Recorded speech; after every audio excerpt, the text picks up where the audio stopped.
Shove It Squad this past month, the NWA somehow managed to reach a major milestone within the company as they hit 250 episodes of Power. They will soon be passing WCW Monday Nitro. Who would have thought it from a show ran by Billy Corgan? This show starts out with three dorks screaming that they can't believe it's episode 250 of NWA Power. Do you know what's funny about this? I thought they'd do some sort of major celebration, but they go in a bit of a different direction with this one. I can't believe that this stoner friend still has a job. It's also apparently Bold Boy Billy Corgan's birthday and the start of the Crockett Cup. We go straight into a tag team match between two fake Spartans and the teenage team of Jack and Eddie. Kratos starts us off with a clumsy barge down. The fake Spartans won the Crockett tournament last year. I can't believe it's been a year. Kratos hits a huge suplex throw across the ring.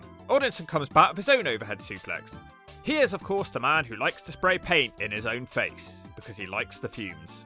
The Kid looks to dive now, but he's countered with an uppercut smack. Somehow, yet again, just a two. Big Kratos comes in with a flapjack. Kratos powers him back up with another suplex. The ref counts the 3 as the paint sniffer protects his partner. He pinned him off a vertical suplex? NWA Power is certainly traditional. A bold boy scrambles into the ring for an interview. He asks if they would like to win the crock of shit once again. For some reason, he says please cheer these kids. Kratos screams that nobody has ever won the crock of shit 2 times in a row. Probably because nobody wants it. They promise to become the first team to ever do that. They are prey to nobody. Hammerstone is hoping to one day become the NWA Heavyweight Champion, and he will start climbing that mountain by winning his match tonight. We get a crock of shit qualifying match now, a fatal 4-way tag match. Imagine being forced to watch a tag match where the only tag team that you've heard of is the Lost. And it was extra annoying because normally you get a pre-warning so you can get lost.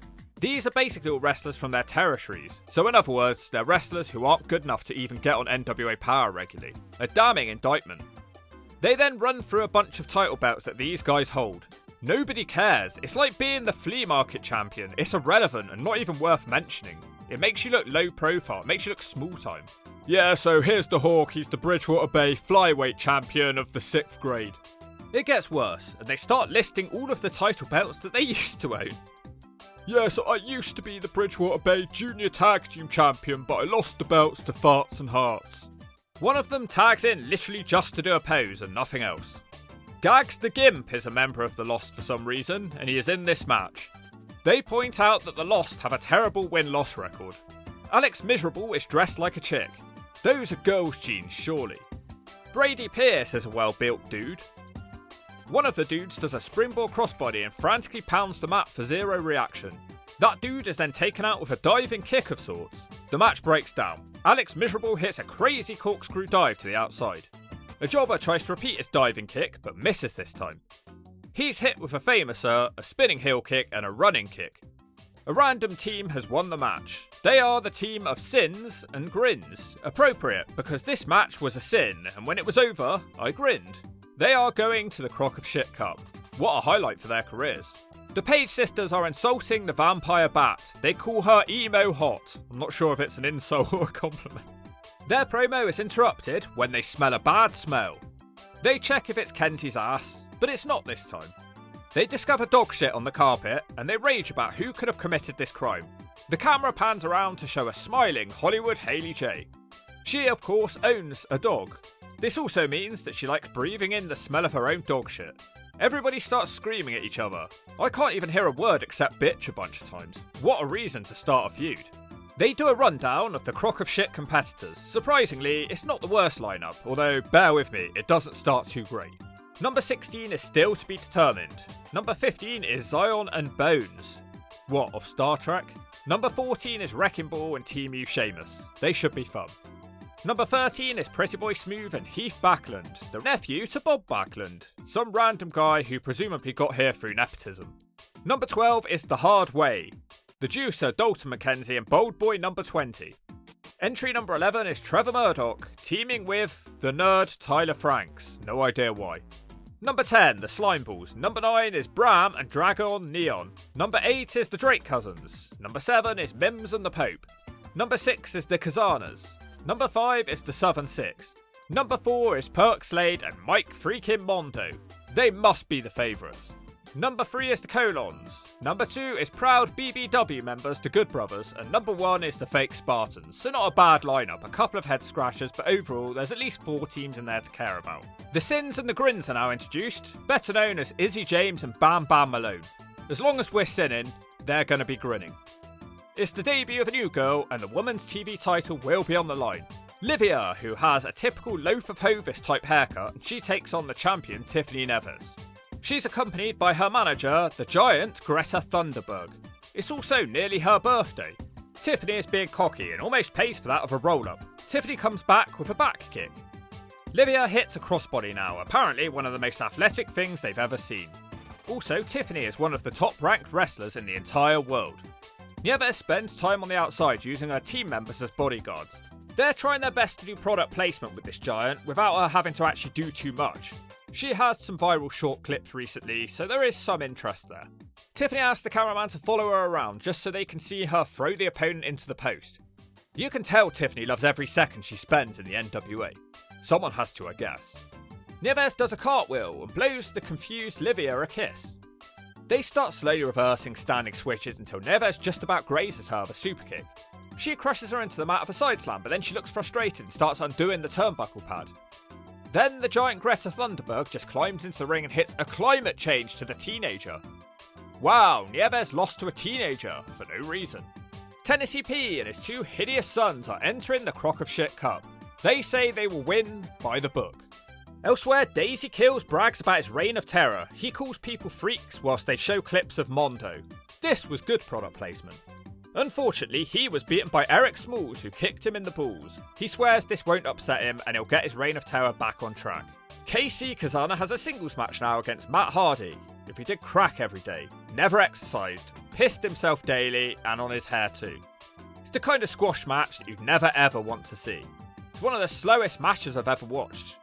It made me feel like I was watching a company far below the NWA standards, and that's no easy feat. This match also features the ugliest strut in wrestling, which feels like it was done in extra slow motion each time just to piss me off more and more. Kazana randomly wins the match with a clothesline. To be honest, I have no damn idea what his finisher even is. It was probably this. There's just no getting up for Hardy. Tennessee P complains about the seeding for the Crockett Cup. He is upset that they are ranked as the 6th best team. Well, yeah, it is pretty insulting being the 6th best team in the NWA. They vow to win and take the Crockett back to East Tennessee.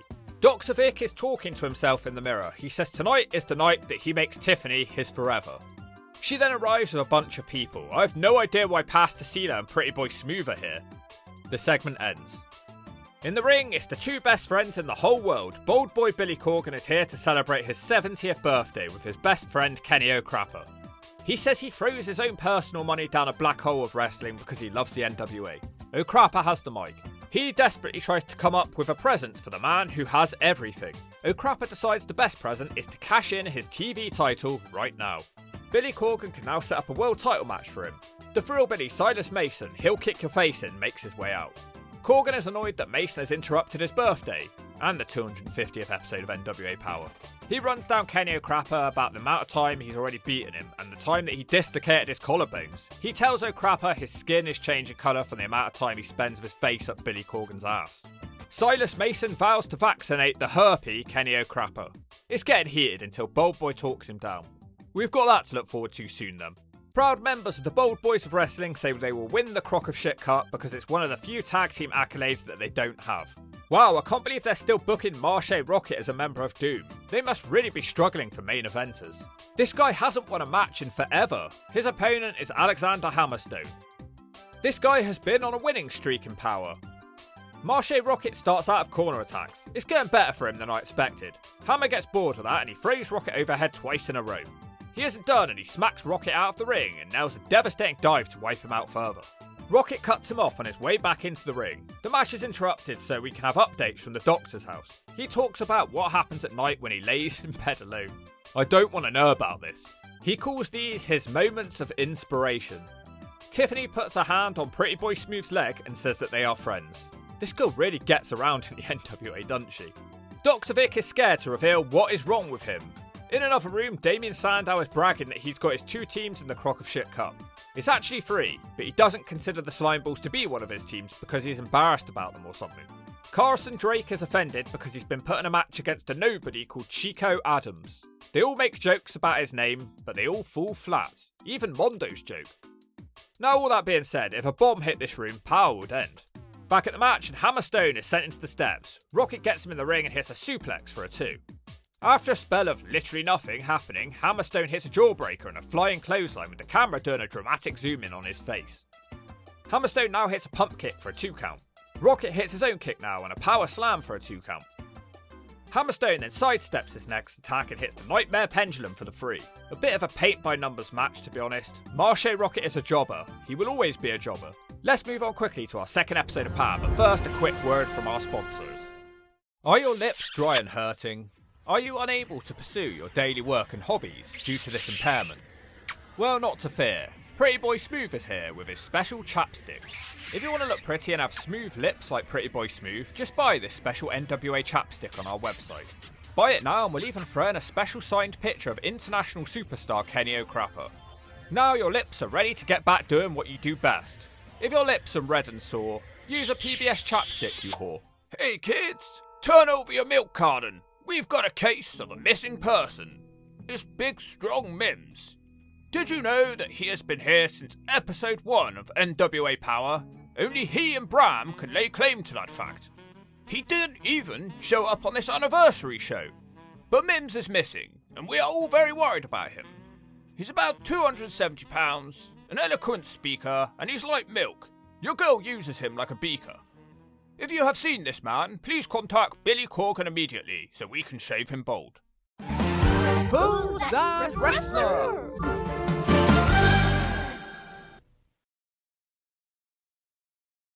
Once again, the show starts with the 3 little stoners. The first match is a Crockett Cup match. Make sure your TV is on mute because their entrance music is literally just noise. Whoever idea this was needs a smack square to the gut.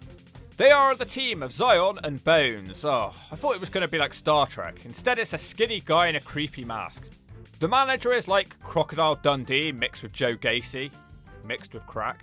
More horror music plays as the 20 people in attendance look a mixture of irritated and bored. They are the Bold Brothers. Some girls from Hooters give them a half-hearted clap whilst yawning. They are determined to add the Crockett Cup to their resume. Imagine if they lost to the Bone Man. Bones seems to be some sort of savage character. He isn't savage enough to knock down the big Doc Gallows though.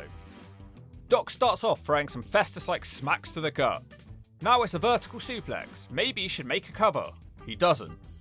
Here comes Anderson, and here comes Zion. I can't believe the Bold Brothers are struggling here. Anderson hits a back elbow to zero reaction, so he raises his arms at the crowd, who sort of cheer now. Carl Anderson hits a massive cab driver slam now to the Voodoo Man. More tags are made. It's probably at its best when Gallows is just destroying the jobbers. The best spot of the match is a running crossbody to take out both guys at once. The Bold Brothers hit Zion with a Dudley device for a 2. The good witch doctor makes the save. Festus smacks him one, time to get rid of him, and they pick up Zion and hit the magic killer for the 3. Wow, how did that apparently creepy tag team get on TV? What was the point in Bones? He was just a guy. Man, this faction just gets stronger and stronger. They are now triplets. Doc keeps saying too sweet even though I thought that gimmick had died. He compares them to Sting and Lex Luger and says he will follow in their footsteps, but with less hair. They are now on the road to the Crockett Cup. To be fair, the promo is probably better than the match. Hayley J tells her poodle how good it smells. She says Kylie Paige has been shitting all over the floor and people have been treading in her shit. Tonight, Hollywood Hayley J will wipe her ass in the ring.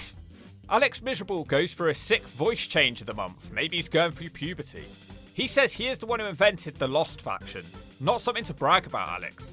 He thinks it's time to shift his focus away from them and onto something shiny and new. Fear the Lost. He just told them to get lost. Damien, don't look at my Fenrir versus Bill Austin. Great, another match with a random guy who's just in the show and we're supposed to care. How about introducing him properly or something? I guess they want Fenrir to be something here, and he probably will be, but he needs some direction. Fighting against Neil Austin isn't going to help, a man who is somehow bald and has a mohawk at the same time. It's not going to help anybody's career. He hits a cannonball to the outside and the crowd don't react.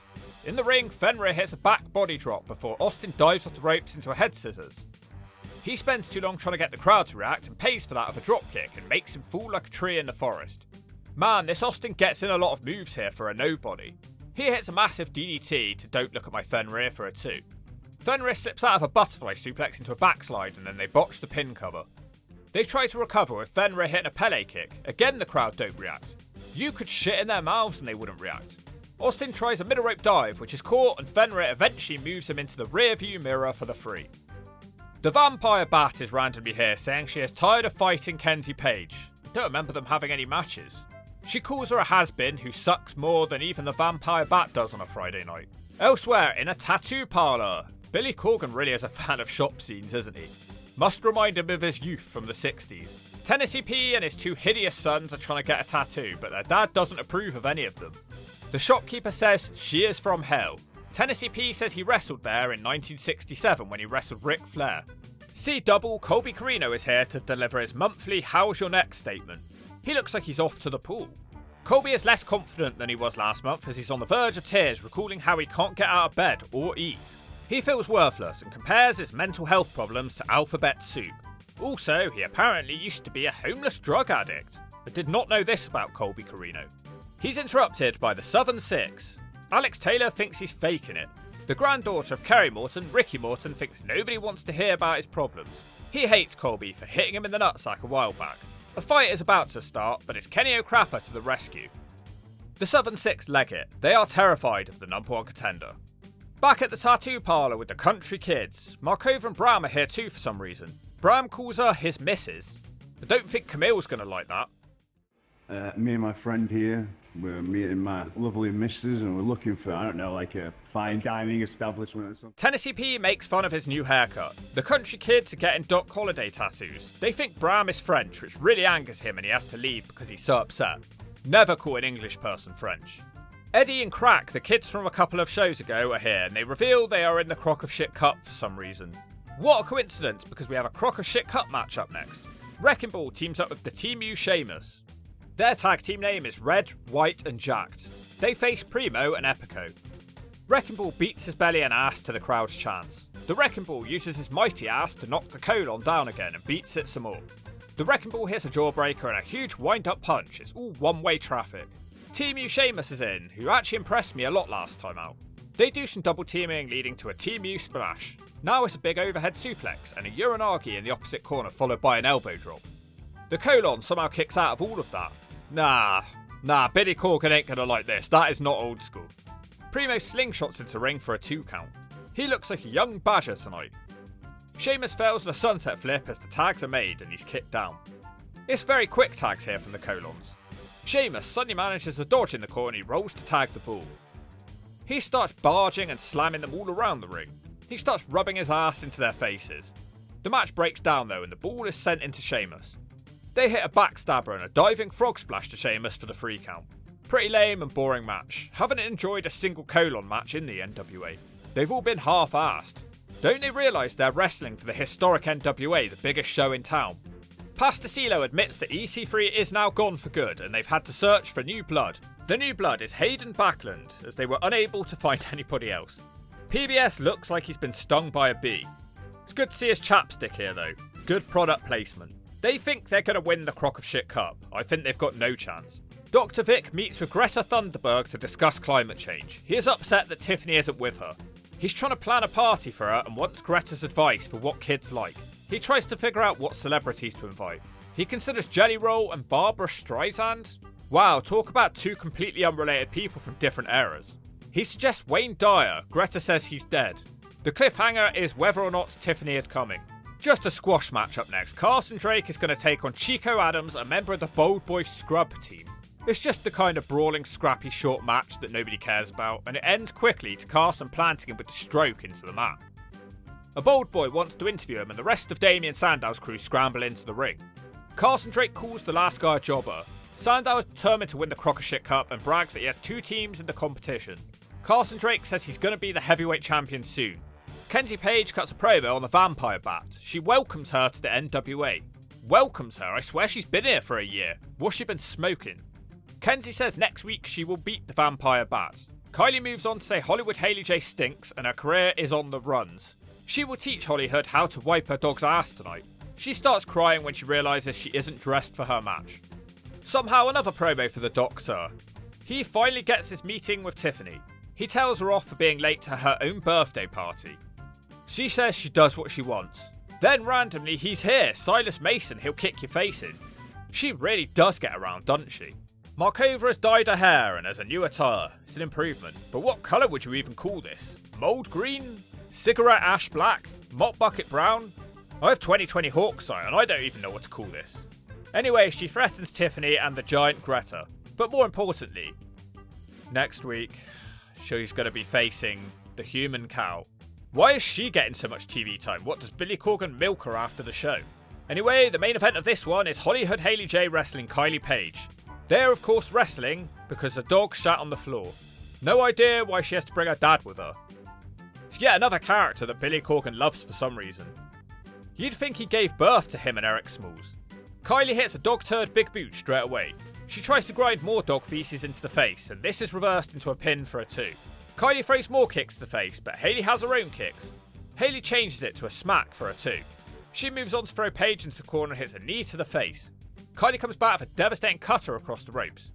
She hits a kick back in the ring and starts unleashing a vicious clubbing beatdown that leaves Hailey screaming in pain. Kylie starts hitting body attacks on the ropes, but still can't get the win. Gotta love all the close-ups on the dog.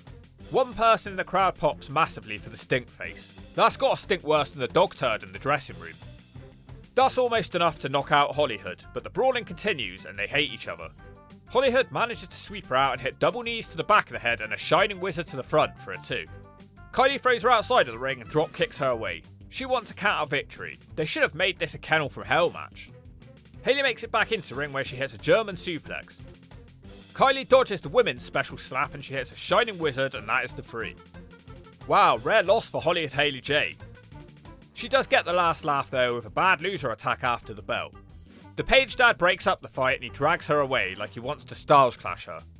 I love how they played this off that Kylie was wearing the same boots that she trod in the dog shit with even though it was 3 weeks before due to the taping schedule. If anyone stinks, it's her. Let's check out the third and final show. Episode 3 starts out with some very patriotic looking Slimeballz. They are here to offer commentary, although I'm not so sure they're going to be much help. The opening match is a Crockett Cup match. Hayden Buckland and Pretty Boy Smooth. He seems to be developing this chapstick gimmick. Yeah, that's right, even wrestlers have to moisturise their lips. They're facing, yes, it's the one-man roid rage, the human gut check, the leader of the BBWs, that's Bold Boys of Wrestling, Mike freaking Mondo, and his partner Perk Slade. The perky one will start. He misses an elbow drop on Buckland, who desperately tags out already. Pretty Boy Smooth hits Slade with a big boot. Mondo isn't scared of him, but he over-celebrates a kick to the gut and Smooth catches him and dumps him to the mat. Buckland comes back with an axe across Mondo. Mondo slides for his legs like a snake with Slade trying to take over with a dive, but he's smacked in the gut.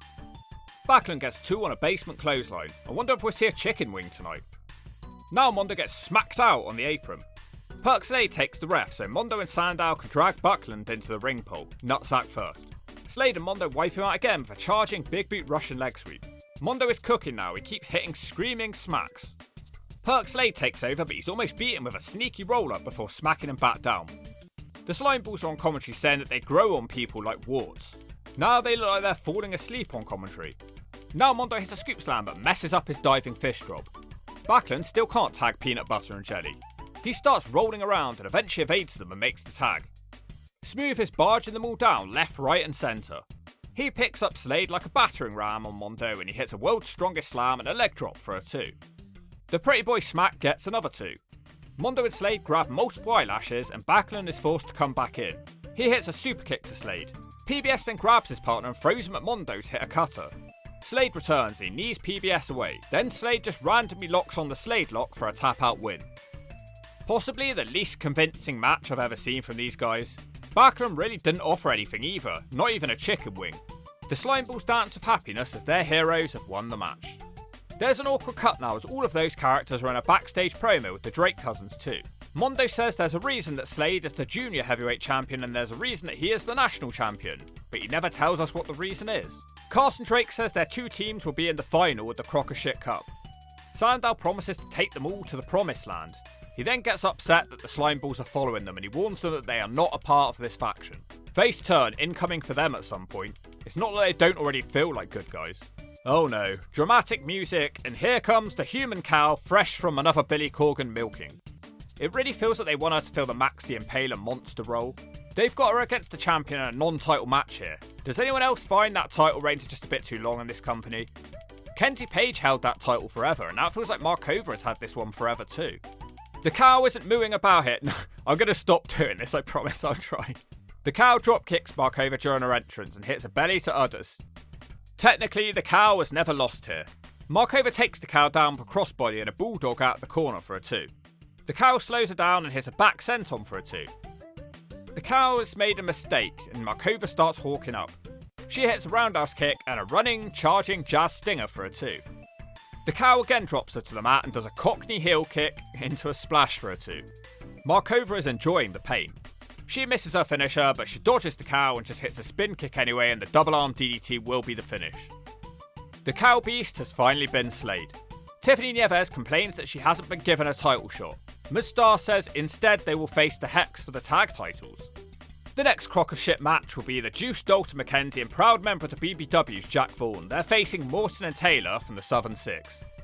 This Jack Vaughan guy is fairly big on social media from time to time, but in the NWA is a bit bland. I wish they'd give him something to do other than just being a random member of the BBW's number 47. He looks huge compared to Kerry Morton. This guy has definitely been putting in the hard hours lately. Morton tries to crossbody him, which is no-sold. Kerry tries again, and this time it's a back body drop. I thought the Southern Six had broken up, or at least they were teasing it a few episodes ago. Has that been forgotten about? Vaughan drops Taylor to the mat and flexes with happiness. Mondo may have some competition in the future. The Juice comes in flexing Kerry Morton overhead for reps. Vaughan hits a leg drop across the apron. It is not looking good for the Southern Six. Vaughan misses boot and gets hung up on the ropes. Taylor messes up his nutsack and knocks him down. The Southern Six hit a double team slingshot suplex. The Juice is slowly slipping into a roid rage.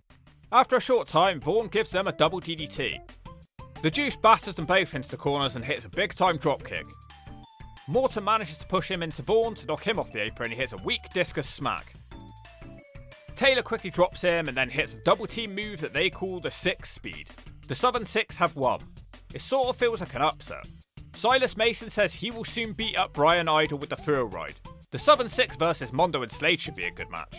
In the back, Markova says that a jobber called Livia will now be given a title shot. It feels like this aired in the wrong order with that Nieves promo from earlier where she complained about not getting a title shot. Speaking of Tiffany, it's her birthday and the doctor has thrown her a party. She is very happy with the cupcakes. For some reason, the fish-faced lawyer is here talking to Bram and Carino.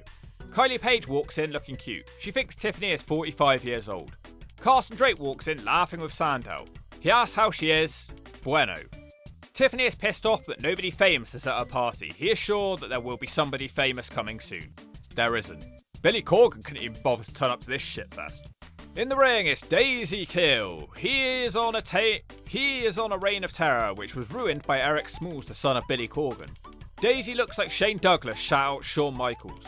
He complains that he only lost to Eric Smalls because he was kicked in the balls. He thinks the reign of terror is back on now, and he calls out Eric Smalls again. What is Billy Corgan's obsession with this man? As he walks down the ramp, the cameraman cuts to pre-taped segments back at the party. The doctor is bragging to Kenny O'Crapper that he is about to do something to Tiffany that will change her life. Mustar tells him not to do it. Kenny O'Crapper looks really high. The doctor says he will ignore her advice. Tiffany looks lovingly into his 4 eyes. The Slimeballz interrupt with a dog toy and a card. Nothing happens and it ends. Smalls is still walking to the ring with his unfitting dubstep music. Daisy as a goofball and wants to fight from his knees even though he's already lost to this guy once before. Daisy gets distracted and he turns around into a fireman's carry slam. Smalls dropkicks him and hits an enziguri for a 2. Smalls eventually runs into a clothesline and Daisy starts lightly smacking him into the turnbuckles. Daisy wants to use his belt, which distracts the referee, and once again, Daisy learns, when you mess with Smalls, you get hit in the balls. Eric Smalls dropkicks him and gets the roll-up victory. Wow, imagine losing to Eric Smalls 2 matches in a row. Smalls isn't finished with him and he ties his boots together and Daisy dumps in his nappy of anger. The Hex make fun of Tiffany and say nobody wants to be around her. She's literally having a party. If you ask me, it's them who nobody likes. They call Greta the angry green giant and they're going to climb her pigtails and beat her in the head with a can of peas. Back at the party and Tiffany is having more cake. Nobody who takes their body this serious would ever be eating this much cake. Nieves would like to make a speech. She thanks herself for everything that she's got this year. The next year will be even better because she will also become the world champion. The doctor interrupts, saying it's time to go to the next step. He gets down on one ass and proposes. She says no straight away and says he isn't man enough. Tiffany is disgusted and she leaves. The country gentlemen are talking to a girl they teamed with about a year ago. Tennessee P tells the story of how he proposed to their mum. She didn't necessarily say no to him, but from the look of it, she did say yes twice. Before the big main event, we've got to take one more quick commercial break.